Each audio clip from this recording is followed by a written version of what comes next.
নমস্কাৰ সকলোকে আপোনালোক সকলোকে কিবা এটা দেখাও বুলি ভিডিওটো কৰিলো পটককে মনত পৰিলে তো মই এনেকৈ কাপোৰত ডিজাইন এটা বনাই আছিলো তো পটককে মনত পৰিলে আপোনালোকক এটা বস্তু দেখাও বুলি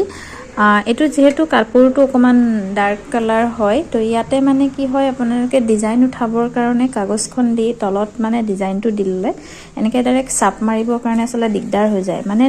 জেলিকি নাহে ন ডিজাইনটো তো হেতু কাৰণে কাৰ্বন পেপাৰ ইউজ কৰিব লাগে কিন্তু মই ইয়াত কাৰ্বন পেপাৰও ইউজ কৰা নাই কি কৰিছো গম পাইনে এইখন টেবুল আমাৰ এনেকৈ গ্লাস টেবুল হয় আৰু ইয়াতে মই কাপোৰখন দিছো আৰু তাৰ পিছত দেখাইছো আৰু এনেকৈ গ্লাসৰ ওপৰত ডিজাইনৰ কাগজখন দিছো তাৰ পিছত গ্লাসৰ তলত মই এনেকৈ মোবাইলটো লৈছো মোবাইলটো টৰ্চ মাৰি লৈছো লাইট দি লৈছো দেখিছেনে আৰু এনেকৈ লাইটৰ পোহৰত দেখা পাইছেনে ডিজাইনটো একদম ধুনীয়াকৈ ওলাই গৈছে আৰু মই আঁকিবলৈ একেবাৰে সহজ হৈ গৈছে নহলেতো আপোনাৰ কাৰ্বন পেপাৰ ইউজ কৰিবলগীয়া হ'লহেতেন মানে যেহেতু ডিজাইনটো ওলাই না যায় চাপ মাৰিবলৈ দিগদাৰ হৈ যায় তো সেই হিচাপত ধুনীয়াকৈ এতিয়া ডিজাইনটো আঁকি লৈছো আসলতে এনেকুৱা কিছুমান উপায়ৰ সহায় ললে মানে কামবোৰ কৰিবলৈ সুবিধা হয় আসলতে